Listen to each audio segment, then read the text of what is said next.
Estamos começando mais um episódio do Pausa com Café Podcast e você que nos acompanha, é sempre bom pedir aí para que você possa nos seguir nas redes sociais que está passando aí no GC e também no YouTube. No YouTube é importante que você clique ali no sininho para receber sempre as notificações que tiver ali. Sempre um novo convidado, um novo entrevistado, você já vai receber ali e se inscrever. Isso aí faz toda a diferença para a gente aí e para que a gente possa continuar crescendo e levando aí para o maior número de pessoas as informações, os entrevistados que a gente recebe aqui. E hoje, pessoal, a gente tem um assunto muito legal, diferente aí, né? Mas que eu acho que muita gente vai se identificar e tenho certeza que vai gostar aí. Hoje estamos recebendo aí que ela conseguiu fazer uma pausa, né, e veio tomar um café com a gente aqui. Esse trocadilho legal, né, Marcelo? Eu gosto disso aí.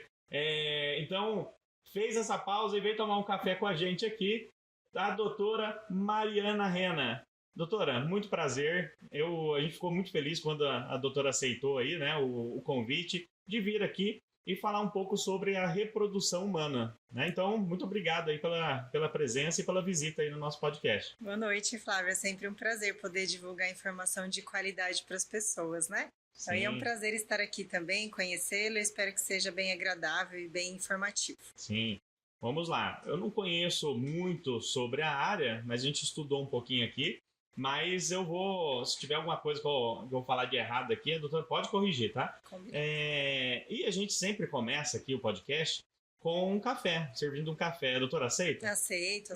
Então vou servindo aqui. Enquanto a gente serve, como de praxe aí, a gente sempre pergunta para o nosso convidado, e no caso aí, quem é Mariana Rena? Muito bem, vamos lá. A Mariana Rena foi uma pessoa que sempre sonhou em ser médica, desde quando eu me conheço por gente, né? Agora eu tô com quase 37 anos. E fui desenhando todo o meu caminho ao redor realmente dessa parte da medicina, né? Me formei como médica geral em 2013. Em 2018 eu terminei minha especialização como ginecologia e obstetrícia. E aí, desde 2018 até agora, eu trabalho na área de reprodução humana, né? Todos os tratamentos aí para os casais que desejam tanto viver o sonho da maternidade, né? Sim, muito legal. E quando começa aí, você falou que você se formou em que ano, aproximadamente? Como médica, 2013. E aí, nesse momento, já começa a ter o objetivo, né? Já tem o foco já para essa especialização. Como que foi aí esse período? Na verdade, até o terceiro ano da minha faculdade, eu tenho todo o meu currículo para cirurgia do trauma. Eu adorava cirurgia, eu gostava de emergência, urgência, sempre gostei bastante. Mas no quarto ano da faculdade, na verdade, depois da primeira aula de obstetrícia que eu tive, veio o amor pela obstetrícia, pelo fato de fazer partos, né? E eu tenho um antecedente familiar importante, que a minha bisavó, né? Ela era parteira tradicional em Jaú, aquelas que esquentava tesoura, enfim, fazia parto em casa, né? Domiciliar. E aí eu acredito que isso já estava dentro de mim, ele só estava guardadinho ali, ele se mostrou aí depois do quarto ano de faculdade, né? Quando eu entrei no internato, no quinto e sexto ano, são os 2 últimos anos da faculdade, né, aqui no Brasil, a gente vai passando por todas as áreas, né, dentro do hospital, e aí eu me encantei de verdade mesmo com a obstetrícia e com a ginecologia, né. E a parte da reprodução veio um pouquinho depois, quando eu também tive certa dificuldade para engravidar. Então, aí eu me encantei. E aí eu vi que eu podia fazer e tornar as pessoas muito mais felizes do que eu estava fazendo, só fazendo parto, por exemplo, né? E aí veio a parte da reprodução na minha vida. E aí eu comecei a delinear meu caminho aí pelo meio reprodutivo, né? E a doutora... tá sem açúcar, tá? Tá à vontade. A doutora, então, passou por um momento de dificuldade na questão de engravidar no início. Passei. Eu tive aí, pelo menos, até eu brinco que eu fiquei enrolando meu esposo, né? Porque ele queria muito ter filho, sempre quis. Só que a gente, por conta da medicina, a gente acaba focando bastante na carreira, estudando bastante, né? E aí essas coisas de você pensar na maternidade, isso acaba postergando um pouquinho. E isso é o que eu falo tanto para os pacientes no consultório, né? Você tem que fazer uma programação do seu futuro reprodutivo, né? Então assim, não sei se eu quero engravidar. Então, vamos pensar se você vai querer ou não um dia, talvez, né?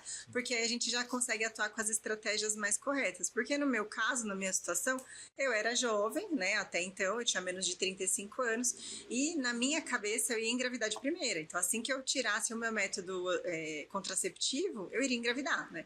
E não foi o que aconteceu, porque aí passou um ano, eu não engravidava, aí passou 2 anos e eu não engravidava, né?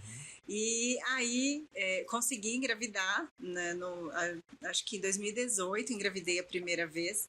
E eu tive uma perda, né? Foi um aborto com 5 semanas.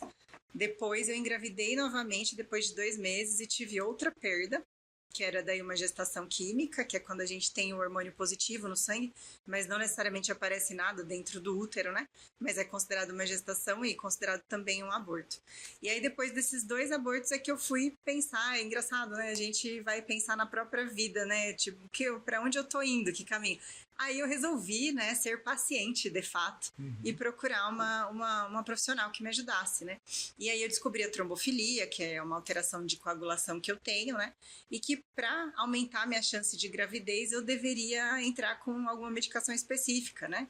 E aí foi quando eu passei na doutora Rosane, que foi professora minha, da parte da reprodução também, né? Da minha especialidade, da minha especialização. E aí a gente fez um tratamento e aí o meu filho mais velho tá aí para contar a história, né? O João tá com quase 5 anos e a gente entrou com um tratamento já na ovulação. Então, assim que identificamos minha ovulação, a gente já entrou com as injeções, né? Eu chamo das picadinhas de amor, né? E aí João tá aí para contar a história, tá lindo, maravilhoso e pleno e super saudável, né? E aí foi a primeira grande vitória da nossa vida, né? De conseguir engravidar. E passar por toda essa história, essa trajetória, com certeza modificou completamente o tipo de assistência que eu presto para os pacientes, né? Que vivem esses quadros de abortamento de repetição, que têm essa dificuldade em alcançar a maternidade, né? Porque todo mundo pensa que é muito fácil ficar grávida. Na verdade, a verdade é bem essa, né? Todo mundo acha que é muito fácil você engravidar. E não é tão simples assim, né? Se fosse tão simples, nós, médicos da reprodução, não existiríamos, né? Sim. Então, é interessante a gente orientar, né, as pessoas que ela não sabe, eu sou jovem, eu não sei se eu posso engravidar um dia, não sei se eu quero. Então, pelo menos converse com seu ginecologista, né? Hoje em dia, graças a Deus, a maioria das pessoas, por mais que não seja especialista na área, são pessoas capacitadas em diferenciar um quadro, por exemplo, de uma paciente de alto risco para não engravidar e uma paciente que vai ser tranquilo para engravidar. Então, sempre procurar ajuda, né, para ser orientado, que é uma orientação, né? Assim como a gente procura o método anticoncepcional, a gente também tem que procurar profissionais que nos ajudem a conseguir uma gestação se a gente quiser, né? Isso aí. A doutora citou aí a questão do aborto. Não está no nosso script, mas eu vou fazer no final aí, eu vou fazer uma pergunta sobre essa questão que tá em alta aí. E assim, e hoje, pelo que a gente nota, é comum demais, né? A gente ver aí essa questão das pessoas, das mulheres não conseguirem, né? O casal não conseguir engravidar, né? Então, e principalmente assim, a questão das perdas, né? Então, o aborto ali é comum, né? Depois que a gente começa a estudar sobre isso e a gente começa a ver até de mais próximo, dentro da família, tudo, a gente começa a ver que é uma questão normal, né? Não é uma questão assim, não, é raro acontecer. Pelo contrário, né? Sim. Porque a gente tem na verdade, o ser humano é um ser bem complexo, né? E começa da formação cerebral já, né? Então, para você conseguir formar um coração e um cérebro, que são os 2 primeiros órgãos que se formam, você precisa basicamente que tudo esteja funcionando em perfeita harmonia e equilíbrio, né? E nem sempre isso existe, né? Então, a natureza, eu costumo dizer que ela é sábia. Então, a melhor gestação do mundo é a gestação espontânea, que você não fez nada para alcançar, né?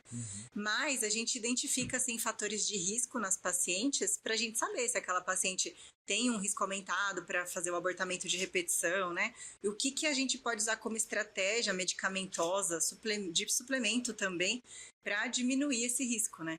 E aí, como a natureza é muito sábia, o ser humano é um ser muito complexo, a maioria das gestações, a maioria evolui como abortamento no primeiro trimestre. E nós aqui somos minoria, né? Então, as coisas que dão certo até o final, que na verdade é o que a taxa nossa de sucesso, dentro da nossa parte da área da medicina da reprodução, que a gente fala taxa de sucesso pra gente, não é taxa de gravidez, é taxa de nascido vivo. Ou seja, quantos bebês nasceram vivos e estão mamando em casa. Essa é a taxa de sucesso pra gente, porque não basta só fazer a paciente engravidar, né? Sim. Então a paciente tem que seguir, é uma gestação que a gente chama de ongoing, é uma gestação que vai prosseguir. E aí a maioria das pessoas realmente acaba evoluindo para uma gestação não evolutiva, né? Ainda eu falo bastante sobre isso no meu Instagram, né? Para quem não me segue, me siga, né? Tá aparecendo no GC aí o Instagram dela. Pessoal, porque a gente fala bastante sobre isso. Isso é um assunto muito delicado. Eu, por exemplo, não gosto da palavra aborto. Eu acho que machuca, sabe? É forte, né? É forte. Então, eu prefiro usar uma gestação não evolutiva. É uma maneira mais delicada de eu passar informação para paciente, né? E mais carinhosa também, Sim, né? sim. E, assim, a empatia que você tem de ir numa pessoa, por exemplo, uma médica que já passou por isso é outra coisa, né? É outra coisa. Mas, infelizmente, a maioria das gestações, elas não evoluem mesmo. Por isso que a maioria dos pacientes chega e fala, doutora, com quantas semanas você acha que eu posso contar para minha família que eu tô grávida, né? Espera ali 10 semanas, 11 semanas, que aí a gente já tem formação de placenta, não dependo mais única e exclusivamente ali daquela parte endometrial, né, que é muito, eu costumo dizer que é uma caixa de Pandora ali, né? Você abre, até esses dias a gente fez um story sobre o endométrio, que é tudo ali que acontece. Se você for estudar sobre imunologia da implantação, é ali que vai definir toda a sua gestação. Ali está definida toda a sua gestação. Se a placenta implanta normal, você tem uma gestação normal e vai tudo bem. Se a placenta não implanta, ou você não fica grávida, né? Ou você não desenvolve com aquela gestação. E se ela implanta errado, você pode ter aquela pré-eclâmpsia, que é a pressão alta na gestação, restrição de crescimento do bebê dentro do útero, né? Então, a imunologia da implantação, todos os fatores ali do endométrio são cruciais para aquele momento. Então, às vezes não basta somente você pesquisar, por exemplo, uma trombofilia. Às vezes você precisa pesquisar o endométrio daquela paciente, né? Então, assim, a gente tem todos os meios e mesmo assim, a gente usando todas as estratégias, a gente sabe que tem paciente que infelizmente não consegue, né? E aí isso acaba sendo individualizado, sabe, Flávio? A gente tem que individualizar o tratamento das pacientes. Porque cada um é cada um. Cada espermatozoide é um, cada óvulo é um, cada endométrio é um. E é isso, né? E assim, cada um tem um sistema metabólico, né? Sim. Então, a gente também tem que começar o preparo sempre nessa fase antes de conceber, né? Antes de você ficar grávida. Então, o que eu posso fazer para melhorar aquele meio ambiente, tornar aquele meio ambiente equilibrado para que corra tudo dentro da melhor maneira possível, né? Legal. E quando que a gente pode considerar que um casal é infértil? Isso vai depender da idade da mulher, tá? Do casal. Então, por exemplo, se eu tenho um casal que a paciente tem mais de 35 anos e ela tá há mais de 6 meses tentando engravidar, aí a gente costuma dizer que ela tem um quadro de infertilidade, tá? Ou casal. Então, a gente fala muito o termo infertilidade conjugal, porque até então a gente sabe que é baseado mais na idade do óvulo, com certeza, porque é um fator disparado aí de infertilidade, mas tem o fator masculino, que querendo ou não é 50% dos casos também, né? Então a gente fala paciente acima de 35 anos, com mais de 6 meses, não engravidou, sem métodos anticoncepcionais, tendo regularidade nas relações sexuais com o marido, dentro de 6 meses ela já pode ser classificada como infértil. E para aquela paciente com menos de 35 anos, as mesmas coisas, sem método anticoncepcional, tentativas 2 a 3 vezes por semana, dentro do período de 1 ano, e não conseguiu uma gestação, a gente também classifica esse casal como infértil. Entendi. E as etapas da FIV? FIV, aliás, né? Vamos entender quer pular o que já é. para FIV. O que é a FIV antes, né? Antes a gente entender as etapas aí. Sim. Dentro da parte da reprodução, a gente tem várias abordagens de tratamento, tá? Então, a gente tem as abordagens de baixa complexidade, naquelas que eu não preciso necessariamente do laboratório para me ajudar. E tem as de alta complexidade, né? Que aí eu preciso realmente de um laboratório que eu tenha o óvulo, que eu tenho o espermatozoide, eu consiga juntar os dois no laboratório para fazer o embrião, tá? Então, o que é a fertilização? É um tratamento de alta complexidade para quem precisa engravidar. Então, existem algumas indicações formais de fertilização, né? E são várias. A gente poderia ficar a noite inteira aqui falando das indicações formais da FIV, né? Mas é a fertilização in vitro, é isso que a gente fala, né? A FIV, porque é a fertilização in vitro. É o tratamento de alta complexidade para ajudar os casais a engravidar. Entendi. E agora sim as etapas dela. As etapas dela. Então, assim, basicamente, o que a gente faz numa paciente que vai se submeter ao tratamento de fertilização? A gente tem que estimular o ovário daquela paciente, porque num ciclo natural, a gente tem a formação de um folículo dominante ali no ovário, né? E esse folículo dominante, ele vai ser selecionado para produzir o óvulo e aí ter a ovulação. O que a gente faz na FIV? A gente utiliza todos os folículos disponíveis para aquele ciclo da paciente, do ovário dela. Então, se eu tenho 10 folículos, eu vou trabalhar com 10 folículos. Se eu tenho 20 folículos, eu vou trabalhar com 20 folículos, né? Então, a primeira fase, a primeira etapa da FIV é a estimulação ovariana, tá? A segunda etapa é a captação ocitária, que é a captação dos óvulos. A terceira parte, a fertilização propriamente dito, que é o encontro do óvulo com o espermatozoide no laboratório, meio de cultura, tá? E depois a quarta fase é a transferência embrionária. Então, eu transfiro aquele embrião que já está pronto para dentro do útero da paciente, já preparado também, tá? Então, são basicamente quatro fases de fertilização. Muito bom. E quando que a gente, quando se fecunda, né, os óvulos ali e formam os embriões, existe uma classificação desses embriões, né, e quais são eles? A gente pode classificar os embriões de duas maneiras, tá? A primeira maneira é a morfologia do embrião. Então, baseado na característica das células daquele embrião, ele vai receber uma nota, tá? Um score, né? Um score de quanto mais feia a célula, entre aspas, eu ganho um score mais baixo. Quanto mais bonita a minha célula, eu ganho um score mais alto.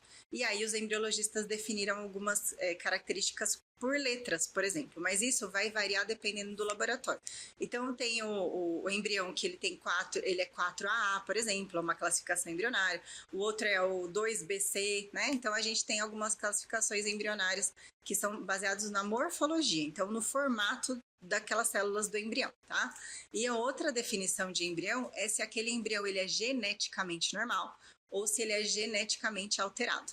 Então aí a gente precisa da parte da biópsia embrionária, que nem todo casal tem indicação de fazer, tá?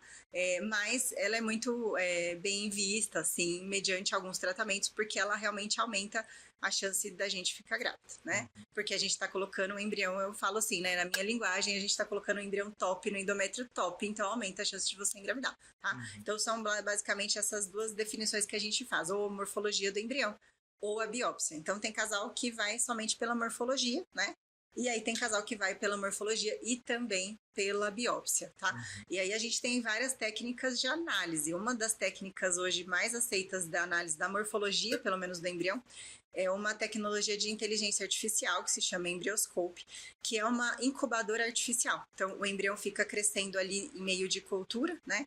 E ele fica controlado tudo exclusivamente por um software. Então, temperatura, pressão, tudo ali controlado, né? E aí você consegue fazer um vídeo do crescimento do embrião, que a gente chama de time-lapse, tá? E nesse time-lapse eu tenho como voltar. Então, eu pauso o vídeo, eu corro o vídeo, eu ando para frente, eu ando para trás, para a gente acompanhar o desenvolvimento do embrião dia a dia mesmo, tá? Os embriãozinhos crescem no laboratório entre mais ou menos 0 dias, que é o dia que ele foi realmente feito, né? Até o 6º dia, mais ou menos, 7º dia, às vezes, para a gente chegar na fase de blastocisto, que é o embrião engravidável, tá? Então, a gente classifica dessas maneiras. Isso é complexo e depende muito de laboratório para laboratório, tá? Legal. E assim, deve ser algo, eu fico pensando aqui, né? A doutora estava explicando tudo.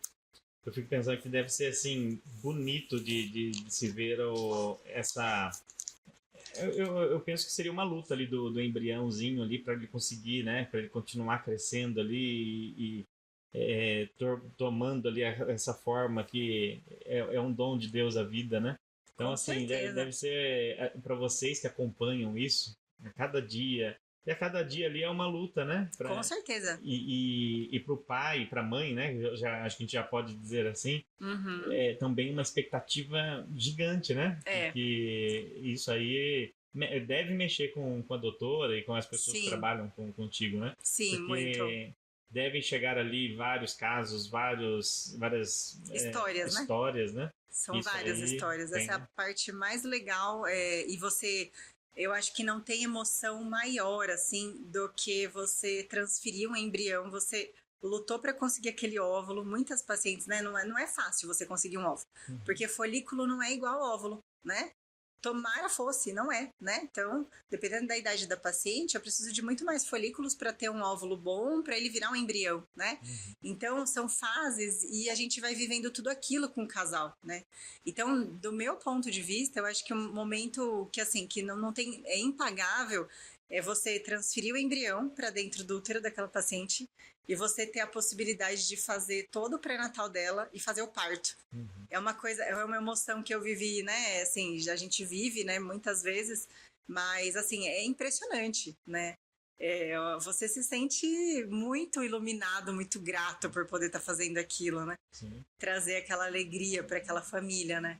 Com certeza. É muito, já é valorizado desde a época que era um óvulo. Sim, né? com certeza. E é isso, né? Legal. Sobre isso. E a doutora, ela acompanha desde o início, né? A pessoa, a hora que ela chega ali, vai até o final mesmo, até o parto, ou chega até um certo ponto, a doutora chega e fala, não, agora, né, agora tem que procurar uma outra especialidade? Como que funciona isso? É difícil desligar, né? Assim, então, mas assim, o que normalmente a gente orienta a paciente?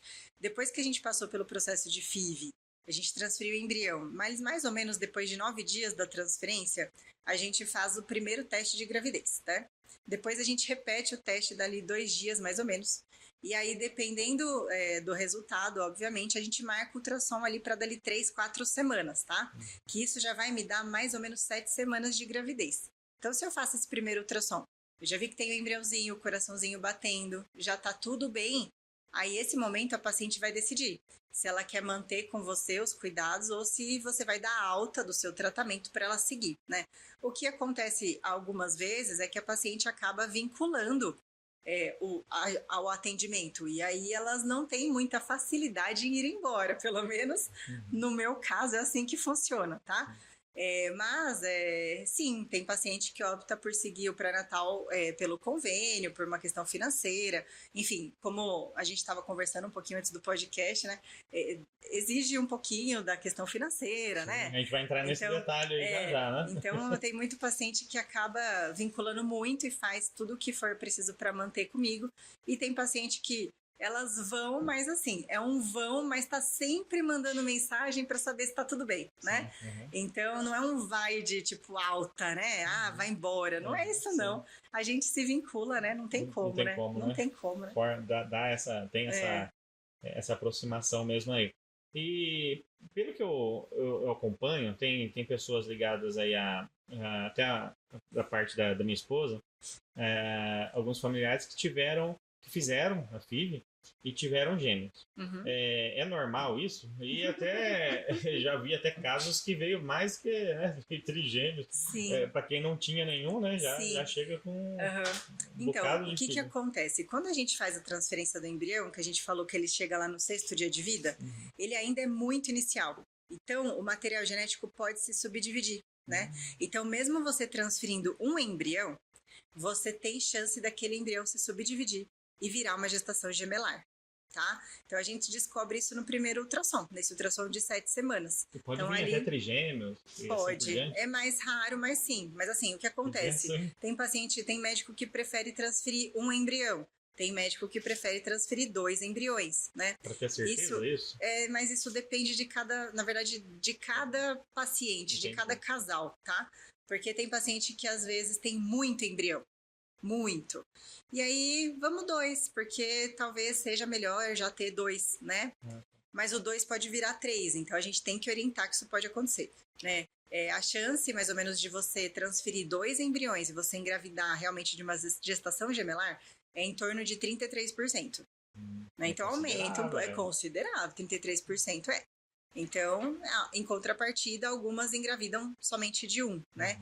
Então, isso tem várias, na verdade, é uma conversa, né? Porque depende do embrião, se ele tem biópsia, se ele não tem biópsia, depende se ele é bonitinho, se ele não é tão bonitinho, né? E depende do casal querer, tá? Tem casal que fala não. E depende também das questões médicas da paciente. Então, por exemplo, uma paciente que é diabética tipo 1, ou uma paciente que é extremamente obesa, você não vai pensar em uma gestação gemelar para ela, porque você vai associar um risco, você está causando uma doença para ela. E não uma gestação saudável, que não é o que a gente quer, né? A gente quer uma gestação saudável. Então, assim, mas tem risco sim, aumenta o risco em qualquer tratamento para reprodução. Seja desde o namoro programado, que é aquele de baixa complexidade, até os de alta complexidade, tá? Porque a gente está trabalhando com mais de um óvulo, né? E é isso, né? Então aumenta o risco mesmo. E se o casal, ele optar ali em, vamos supor ali que tem bastante óvulo, teve bastante ali, é óvulo, né, que fala, né, mesmo, né? Teve bastante ali fecundação, né? Teve bastante embrião. Embrião. Embrião, tá. Teve bastante embrião, tudo. E eles quiseram implantar somente um. E os outros estão ainda. Tá tudo certo, tá tudo bem ali com eles. Eles são congelados. Eles são congelados. E aí, como que funciona esse congelamento? Eles podem vir a descongelar? Quanto tempo pode ficar? Tá. Como que funciona isso aí? Pela lei no Brasil, a gente pode manter as células congeladas, leia-se óvulos e embriões, né? A gente pode manter congelados por até 20 anos. Então, isso não vai alterar a capacidade daquele embrião de ser, por exemplo, descongelado com qualidade, tá? Então, a gente tem algumas taxas de laboratório mesmo e taxas dentro da medicina, são alguns protocolos que a gente segue, né? E a gente tem taxas de sucesso dentro do laboratório e de cada médico que é aceitável, né? Então, a gente tem uma taxa, por exemplo, que é de 0,2% de aceitabilidade de algo dar errado com o seu embrião, tá? Então, é uma taxa bem pequena. Então, assim, se você for colocar na ponta do lápis, nesses anos todos que eu trabalho com reprodução, eu nunca vi um descongelamento de embrião dar errado, né? Nunca vi, tá? Não altera a taxa de gestação, não altera a taxa de nascido vivo. Então, isso é muito bom, né? Mas a gente tem essa possibilidade do congelamento. Esse congelamento, ele é feito pela equipe do laboratório. Se a gente faz a análise genética, por exemplo, do embrião, é depois da análise genética. Então, a análise genética, a gente tira em torno de 5 células do embrião e manda para estudo e os embriões são congelados após essa análise, né? Após a retirada das células. E aí eles podem ficar congelados o tempo que você quiser. Então, se você tiver lá 8 embriões, a diferença é que você vai pagando a anuidade deles, né? Então, quando vira um ano de congelamento, aí você paga para a clínica manter aqueles óvulos ou aquelas células ou aqueles embriões congelados por mais um ano, né? Então, até você decidir fazer o descongelamento e transferir para o seu útero. Tá pagando um aluguel ali. É uma creche, eu falo que é uma creche, né? É isso aí, é isso aí. Legal. É uma creche da Sibéria, né? Congelada, eu brinco. É isso mesmo. E para o homem, a doutora que acompanha muitos casais ali, para o homem tem aquele tabu de ir lá fazer a coleta, né? Existe isso ou não? Existe porque a maioria dos pacientes faz coleta em laboratórios comuns, né? E normalmente quando a gente pede para o paciente fazer a coleta no laboratório mesmo, né?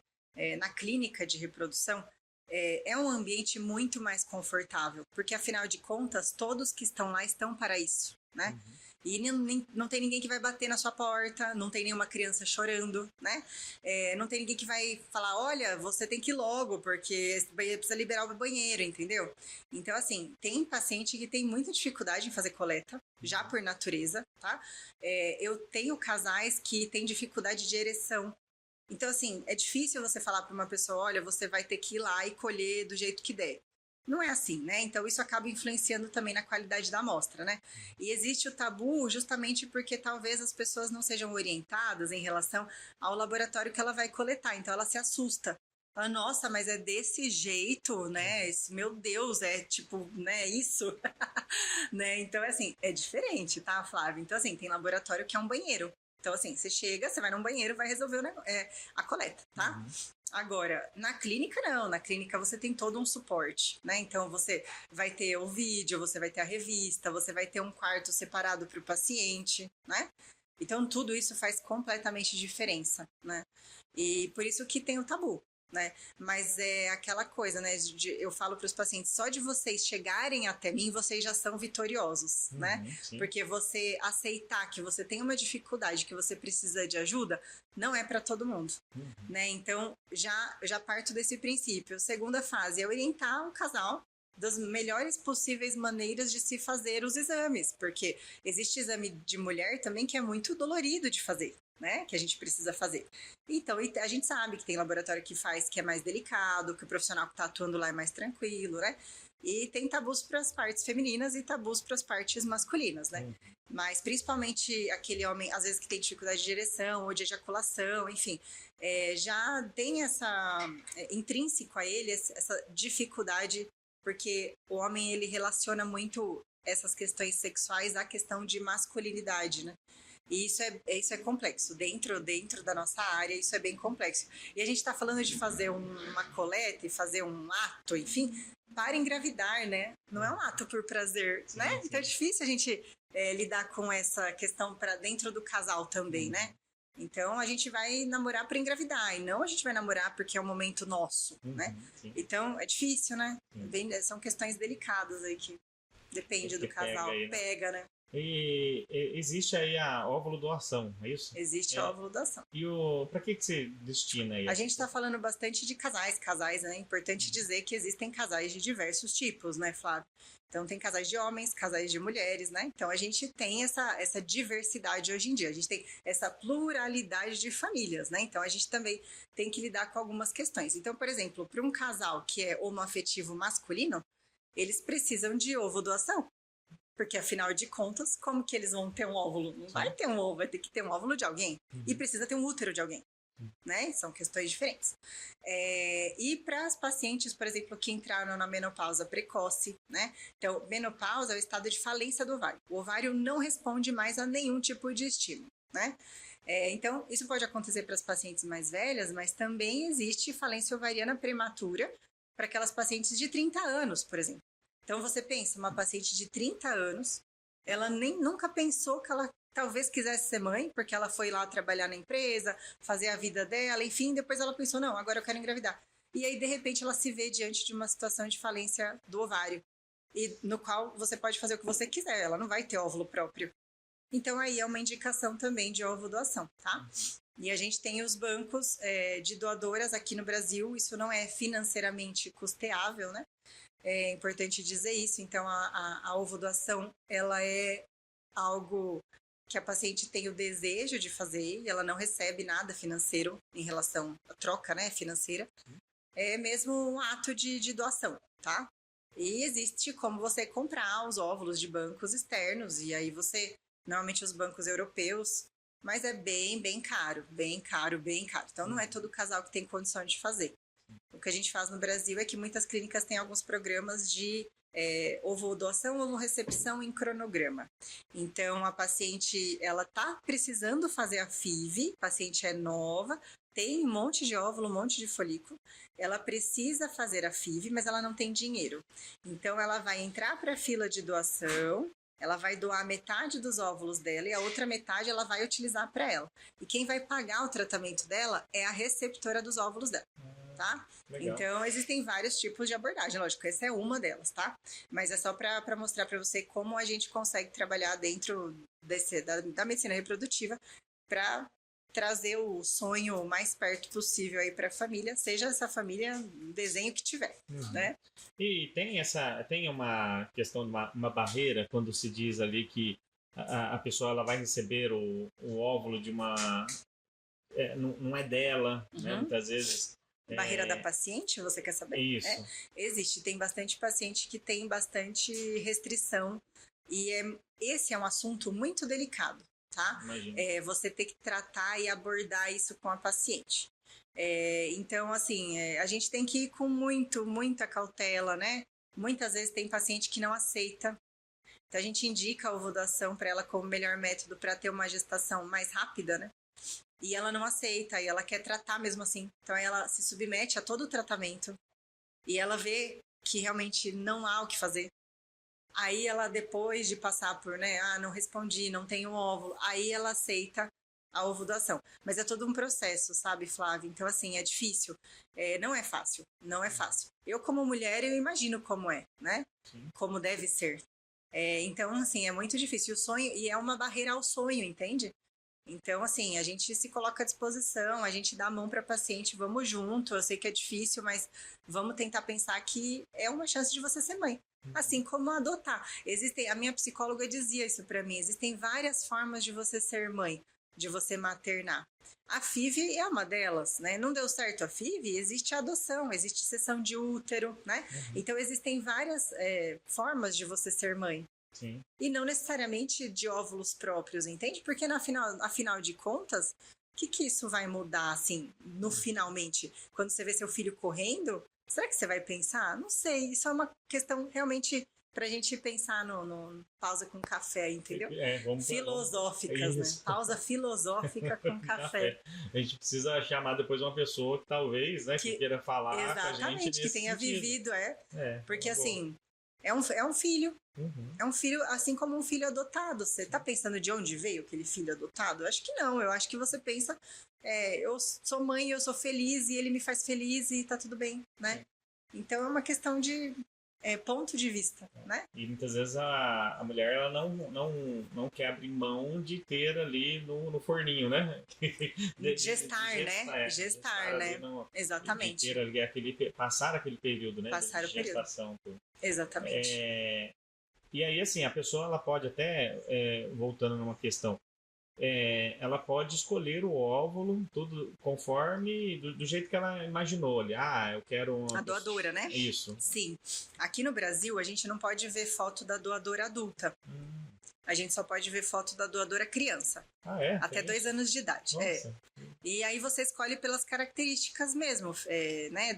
Fenotípicas. Então, é uma pessoa loira, é uma pessoa de origem, sei lá, indiana ou não, né? Eu tenho alguns casais que querem coisas bem específicas e aí fica mais difícil. É igual como uma doação de criança, né? Sim. Adoção, né? Tem coisas mais específicas, assim. Mas tem casal que é bem tranquilo. A maioria da população brasileira é bem miscigenada, então a gente consegue, dentro dos bancos, ter uma boa amostra, principalmente das doadoras, né, que são brancas, de cabelo escuro, de olho escuro, que é a maioria da nossa população, né? Mas tem umas coisas que fogem à regra, né? Mas, assim, é impressionante, Flávio, os casais que a gente fez esse programa de ovulação, às vezes embriodoação, porque isso também é possível, tá? Mas os embriões, ou enfim, os bebês, eles nascem a cara dos pais. É uma coisa inexplicável. Inexplicável. Deus, né? Aí é Deus, né? Não dá pra explicar. Você olha e você fala, é deles. Ponto final. E ninguém precisa ficar sabendo. Tem um monte de família que a gente faz tratamento, não sabe se é óvulo de uma, se é óvulo de outra, se é embrião de um, embrião de outro. Ninguém sabe nada. Ninguém tem que saber, né? É um tratamento sigiloso, assim como qualquer sigilo médico, né? Sim. Então, é isso. E qual que é o investimento? Agora vamos entrar na parte financeira. Qual que é o investimento para fazer uma FIV? Então, isso vai depender... Dizem que é caro. Todo mundo sabe, mas sabe, o que é mais caro da FIV em si? É a própria FIV, a parte do laboratório. Porque a gente está falando de muita tecnologia, a gente está falando de, hoje em dia, principalmente, com a entrada no mercado aí da tecnologia de inteligência artificial, estão surgindo várias técnicas, inclusive de análise de óvulo, né? Que é a mais nova do pedaço, é a análise de óvulo. E por inteligência artificial. Então, isso vai agregando valor no tratamento. Mas você precisa necessariamente fazer um tratamento super, ultra caro, mega blaster? Não precisa. Mas você precisa ir atrás de uma clínica que te dê qualidade, tá? Então, uma coisa não tem nada a ver com a outra. Agora, os tratamentos, eles giram em torno disso. Vai depender se você vai para um tratamento de baixo custo, ou programa de baixo custo, ou um tratamento de custo normal, né? Sim. Então, o baixo custo tem clínica que trabalha com tratamentos ao redor de 14, 15 mil, já incluindo os médicos, todos os procedimentos e os medicamentos, tá? Mas tem clínica, dependendo do tratamento, você vai começar a pagar em torno aí de 25 mil um processo, né? Um estímulo, tá?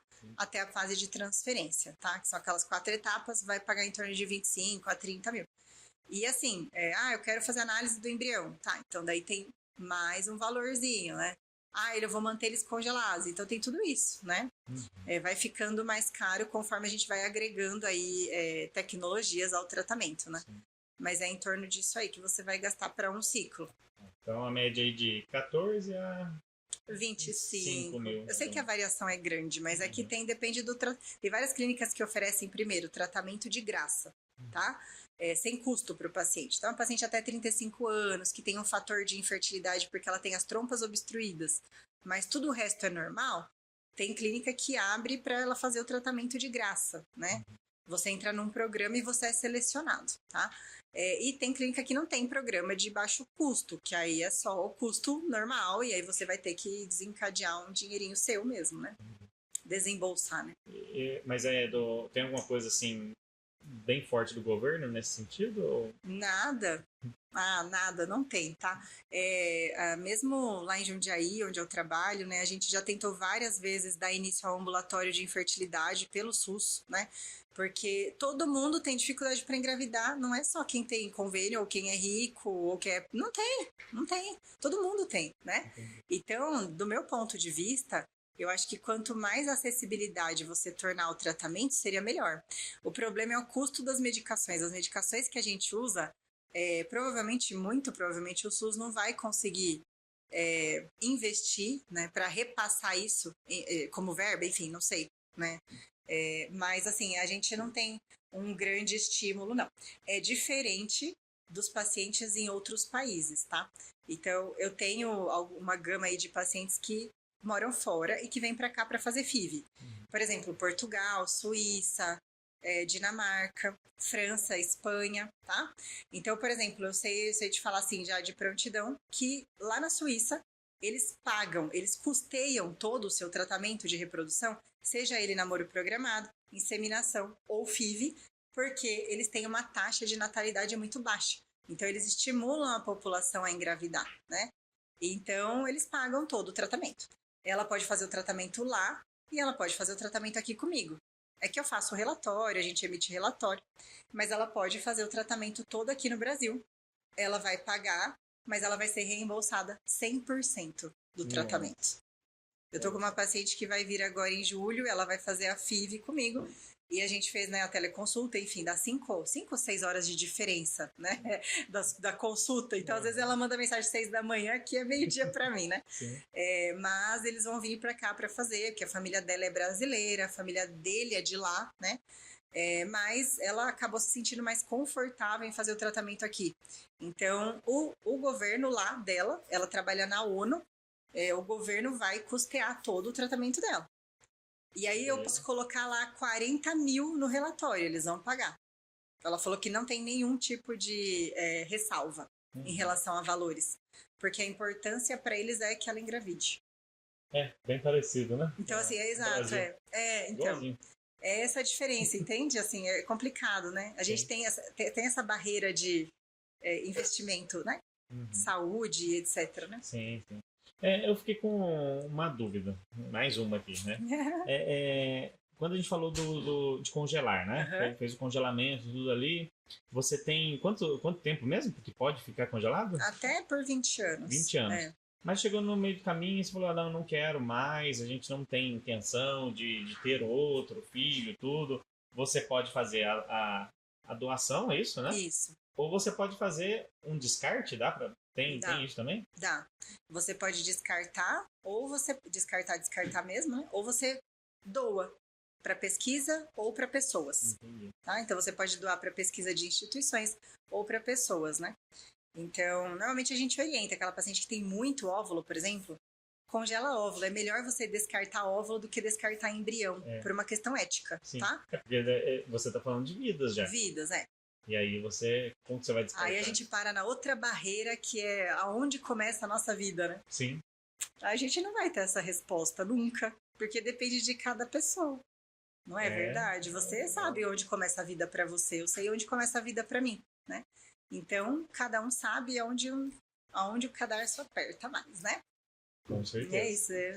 É isso, outra filosofia da noite. A minha cabeça tá aqui, ó. Tá. Outra filosofia. Precisa de 2 cafés para filosofar aqui. E daí a gente começa a entrar em outras questões, né? Sim.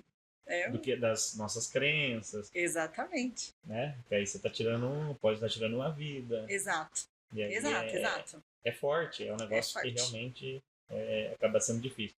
Falando em dificuldade, qual foi a maior dificuldade da carreira da doutora aí, pensando nessa questão de fertilização? Na parte reprodutiva. Isso. Eu acho que todo casal, assim, ele me traz algo desafiador. É outra coisa que eu aprendi com a minha terapeuta, não falar difícil, é desafiador, né? E tudo é para nossa construção pessoal, emocional, enfim, né, psicológica. Nossa, mas é uma grande dificuldade. Eu acho que quando eu tive que indicar a ovo-doação para uma paciente, isso foi bem difícil. Assim, a primeira vez que eu tive que fazer isso foi bem difícil, bem difícil. E eu acho que toda vez que a gente tem uma gestação que não evolui, isso é muito difícil, assim. Eu acho que vivi recentemente agora, a paciente fez tratamento, estava indo tudo bem, foi 8 semanas, ela foi com os pais no consultório e o batimento do bebê tinha parado, com 8 semanas. E assim, não tenho como te explicar o que é isso. A gente que traz a vida, que luta pela vida, você ter uma perda é como se eu estivesse perdendo junto com ela, entende? Então também isso é muito desafiador, assim, muito. Dentro da reprodução. E a gente tem muita paciente que às vezes não evolui, né? Sim. E isso aí, toda vez, Flávio, isso é uma coisa que machuca. Aí você vai para casa, você repensa tudo, você agradece tudo que você tem, você repensa a estratégia, você espera, você dá um tempo para aquele casal para pensar em tudo que aconteceu. E aí você senta e respira fundo e vamos lá, vamos outro caminho, né? Eu costumo falar para as pacientes, a gente tem vários jeitos da gente chegar a Orlando, por exemplo. A gente pode ir de avião, a gente pode ir de carro, enfim. A gente pode ir de vários jeitos, navio. Eu não sei como a gente vai chegar lá, mas se depender de mim, a gente vai chegar, né? Então, o caminho que a gente vai utilizar, eu não sei. Porque ele pode ter vários percalços ao longo do caminho. Mas que a gente vai fazer de tudo para que a gente chegue lá. Eu falo Orlando porque é um lugar que eu gosto muito, mas para você pode ser Paris, onde você quiser, né? Mas é isso, eu não sei qual é o meio que eu vou utilizar para levar o casal até lá, para aquela família chegar lá. Mas se depender de mim, eu vou lutar toda vez. Porque eu não descanso enquanto o bebê não tá vivo em casa, mamando, né? Então é isso, é meu lema, eu não descanso. E depois volta, né? Os pais voltam com a criança, provavelmente para... Volta, manda foto, manda... Outro dia eu fiz a entrevista, né, na TV Século XXI, e aí a Rita Maria, né? Esteve aqui com a gente já. A Rita. E aí, fofíssima ela, né? Ela é uma querida, a gente se sente na sala de casa conversando com a Rita, né? Sim. Mas essa paciente me mandou uma mensagem, ela fez um tratamento comigo, acho que o filho dela tem 5 anos, 6 anos, e ela fez o tratamento comigo, e ela me mandou um vídeo de eu aparecendo na TV, o filhinho dela falando, mamãe, a doutora Mari na TV. Tipo, a doutora Mari, meu Deus, aquela criança de 5 anos que eu coloquei dentro do útero dela lembra de mim. Eu falei, gente... Como assim? Satisfação, né? E assim, é saber que eles falam meu nome naquela família, que eles vão ter aquela gratidão eterna. Então, isso não tem nada que pague. Não tem. É esse lado, né? Essa gratidão, né? Toda essa gratidão da família que foi...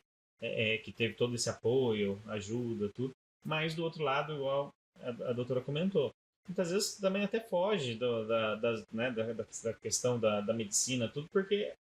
É Deus que se ele falar, eu penso assim, né? Sou cristão, tudo. Eu também. Assim, se não for da vontade dele, não vai, né? Exato. Então, assim, a doutora, acho que a medicina e os doutores são uma ferramenta, né? Que Deus preparou aqui pra gente. Mas, assim, se não for da vontade dele, não vai, né? Com certeza. Acho que nós somos instrumento, né, Sim, Flávio? é um instrumento. É instrumento. Eu acho que eu recebi um dom. E aí eu faço de tudo que eu posso com aquele dom que eu recebi. Mas nada é soberano como ele, né? Então é ele que manda, desmanda, constrói estratégias, define caminhos. Dá sabedoria. Pra vocês, doutores aí. Exatamente. E é isso, né? É você acreditar que... Eu acredito nisso muito, assim. Que, lógico, existem as questões técnicas, a gente trabalha com isso, a gente trabalha com as melhores tecnologias que tem, baseado em evidência, sabe? A gente realmente estuda bastante, né? Dentro da classe médica, eu posso me considerar uma pessoa que estuda muito, né? Para trazer sempre o melhor que eu posso, né? Baseado em tudo que a gente tem de estudo, enfim. Mas não há nada comparado à vontade dele, né? Então, eu estou aqui como instrumento. E eu sempre, nas minhas orações, eu peço, Deus, faça-me instrumento para os outros, né? É isso mesmo. Perfeito. E o que a doutora acha, qual a opinião aí sobre a adoção? Adoção. Eu acho que é uma forma de maternar, né? E é uma forma, para muitas pacientes, acaba sendo o ponto final, né? De algum tratamento que eventualmente não tenha dado certo, ou porque ela quis como primeira instância adotar. Eu tenho várias amigas que elas têm o sonho de adotar, né? E tá tudo bem também, né? Eu acho que é uma forma de você ser mãe. Que no final das contas é uma forma de você ser feliz. Se você precisa de um filho para ser feliz, e a gente sabe que tem mulher que não precisa, mas para aquelas mulheres que precisam de um filho para ser feliz e aquelas famílias que precisam do filho, é um caminho lindo, é uma adoção, mas é uma doação de você, né? É você se doar metade de você, porque você vai ter que desconstruir muitas coisas que você aprendeu para ensinar, porque a adoção, às vezes a gente faz adoção de bebê, né? Que é um HD livre, né? Sim. Às vezes não. Às vezes você adota um adolescente de 15, 16 anos que já tem metade da memória dele estabelecida. E vai ser desafiador, né? De todos os aspectos é desafiador. Então, você se doa para aquilo. E ser mãe é isso. Você está se doando para aquela pessoa. Você deixa de ser você. Isso é uma coisa, tema para outro podcast. Você deixa de ser você porque você precisa se doar para aquele ser novo que entrou na sua vida. Seja por adoção, seja por tratamento, seja por não tratamento, enfim. Quando você virou mãe, né? Você se doa. E aí isso é difícil. A gente como mulher, enfim, que trabalha, que tem uma vida, a gente tem tudo estabelecido e a gente se vê numa situação, por mais que a gente queira, né? Tanto que foi um dos temas que mais popularizou aí no meu Instagram, foi a depressão pós-parto que eu vivi, né? Eu lutei tanto para ter o João, né? Não para ter o João, entende? Mas para engravidar. Foi uma luta tão, né? E a hora que ele chegou, eu me vi numa situação de... E agora? O que eu vou fazer com um bebê na minha casa? Eu preciso trabalhar, eu preciso voltar a ser médica. Sim. Porque você tem aquele período ali que tem que dar aquela atenção. Então, eu falo assim, de boca cheia e digo que a gente se doa. Assim, eu acho que se doa por completo para aquele ser humano. Então, você optar por adotar, eu acho que é um ato de muito amor, sabe? E é um amor que não tem medida. Sim, muito bom, excelente. E a doutora comentou aí, né, de que já teve um filho, tudo, né? Como que é lidar agora? A doutora, a empresária, como que é esse lado de cuidar da família? Tem um esposo, que inclusive está acompanhando ela aqui. Então, como ter tudo conseguir gerir tudo isso, né? Agora está grávida, né? Novamente, né? Do segundo. Já sabe? Antonella, menina. Antonella, um casal. Então. A Antonella veio de surpresa completa. Tudo que eu tive de dificuldade para engravidar do João, Antonella, eu acho, na minha opinião, que ela veio para mim, veio pra gente por algum motivo, né? Porque realmente não estava nos planos, não nos meus planos, não. Com certeza no plano de Deus já estava tudo desenhado. Mas como é? Ainda estou aprendendo, Flávio, eu aprendo todos os dias. Empilhar todos esses pratinhos, né? Empilhar todos os pratos e, assim, segurar o prato no nariz, na cabeça, na mão, no pé, na barriga, em todos os cantos que eu consigo segurar pratos, né? Ainda estou aprendendo. Eu acho que eu sou uma aluna da vida, assim, porque não é fácil, né? Não é fácil. Eu tive que realmente me reconstruir bastante, assim, depois que eu passei o puerpério do João. Eu achava que eu ia tirar de letra, que eu ia, nossa, que ia ser tranquilo, só que isso causou uma reviravolta na minha vida. Hoje eu vejo que isso foi fundamental para construir o que eu sou hoje, tá? Mas assim, eu ainda estou em construção, principalmente agora com essa novidade de ser mãe de novo. Eu ainda tenho minhas questões, né? De dificuldade de lidar com esse fato de... Mas como, né? Como que a gente pode amar dois filhos?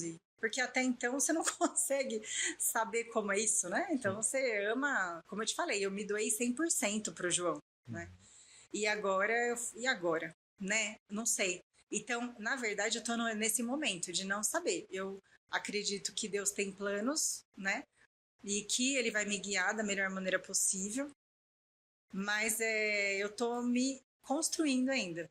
O João agora vai como mãe, vai cuidar, como mulher, né? Vai ajudar, como esposa, como profissional. Legal. Eu vivo sempre aí tentando equilibrar meus pratos, Isso. né? E quanto para a última pergunta aí, o maior sonho da doutora Mariana Renan?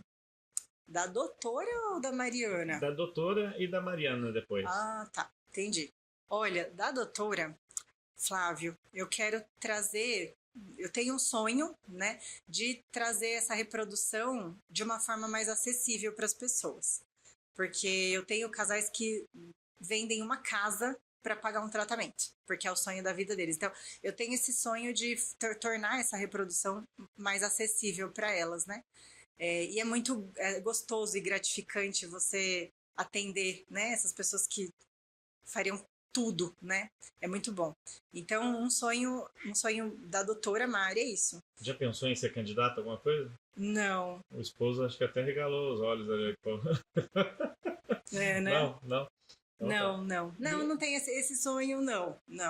É muita política, né? Eu acho que isso, né? Não ia conseguir lidar bem, não, porque eu sou uma humana bem humana, sabe? É bem difícil. É uma situação hoje em dia. Não vou comentar muito, não, porque senão a gente ia cancelado. E o sonho da Mariana? Não é difícil, gente. Eu tenho vários sonhos, eu não tenho um só. Mas eu quero continuar tendo saúde e permitindo que a minha família tenha saúde. Eu não queria nunca morrer, não queria que ninguém morresse. O meu sonho é isso, é ser feliz e trazer essa alegria para as pessoas. Tenho certeza que a doutora faz muitas pessoas, muitas mesmo, acho que todas, mesmo aquelas que não conseguem. Tenho certeza que as pessoas, pelo menos, elas tiveram a oportunidade de tentar, né? E eu acho que isso faz toda a diferença. E as que conseguiram, tenho certeza que a doutora fez, por meio de Deus aí, conseguiu fazer muita gente feliz aí já, né? Dessas pessoas que já procuraram a doutora. E um recado agora, para finalizar aí o nosso podcast. Um recadinho pro pessoal que está nos acompanhando aí. Por que todas as entrevistas que eu faço, as pessoas acabam chorando na entrevista? Eu não consigo entender. Eu terminei a entrevista na Rede Século XXI, eu olhei os pessoal da câmera, que eu não sei como chama, os moços estavam todos se limpando, assim, tipo, meu Deus, né? E depois todo mundo veio me abraçar. Eu não sei o que eu causo de rebuliço na emoção, mas tá tudo bem. Recado, então, né? Recado. Isso, um recadinho aí pro pessoal que tá nos acompanhando. Pessoal, foi um prazer participar do podcast. Se eu tiver novas oportunidades, é só a gente convidar que eu venho. Sim, o convite já tá feito já. E para você que está em casa e pensando, nossa, talvez fosse uma oportunidade de eu pensar no meu futuro reprodutivo, ou eu nunca pensei nisso, só parei para pensar na minha vida profissional. Então, o recado é esse. Talvez valha a pena você se libertar de alguns paradigmas aí e vir procurar ajuda, né? Porque pensa no seu sonho, é isso. Qual é o seu sonho? Se o seu sonho for ser mãe ou ser pai, eu posso te ajudar nisso. E é isso, meu recado. Me sigam aí nas redes sociais, eu estou à disposição. Apesar da gente viver na correria, fazendo parto, fazendo reprodução, fazendo tudo, consultório, essa loucura, rotina, Jundiaí, Campinas, São Paulo. Eu sou uma pessoa bem acessível e eu estou disponível aí para ajudar vocês, tá bom? E é isso, obrigado, viu? Foi um grande prazer. A gente que agradece aí, né? Marcelo e eu, volto a repetir, a gente ficou bem feliz aí com o aceite, né? De vir aqui falar sobre esse tema, né? Que eu acho que tem muito a ser ali quebrado ainda, né? Essa quebra de paradigma, como a doutora comentou. Mas a gente ficou muito feliz aí de recebê-la, né? E agradecer aí, já fica o convite, né? Por uma próxima aí, em breve a gente entra em contato de novo para falar sobre esse tema aí que é tão importante e que eu tenho certeza aí que ajudou e vai ajudar aí muitas pessoas que ainda precisa ter orientações, né? Sobre esse tema aí de reprodução. Combinado, okay? Muito obrigada, gente. Muito obrigada mesmo. E para você que nos acompanhou aí, volto a repetir, acesse aí o nosso endereço, né, que está passando aí no rodapé, para que possa seguir a gente nas redes sociais e também no YouTube. E não esqueça de clicar ali fazer inscrição no nosso canal e clicar ali no sininho de notificações para receber sempre que tiver um novo convidado. Quero agradecer mais uma vez você, e se você tem esse sonho de ser mãe, ser pai, como a doutora falou, mesmo que não tenha dado certo aí, você tem ainda a oportunidade de, quem sabe, fazer ali, se não foi da forma comum, buscar aí essas orientações, entrar em contato com a doutora, e se passou tudo isso e não conseguiu, né, nem com essa questão da reprodução, né, assistida, né, que a gente pode dizer assim, você tem ainda a oportunidade de adoção, mas não perca esse seu sonho, tá certo? Gente, mais uma vez, obrigado e a gente espera você no próximo podcast.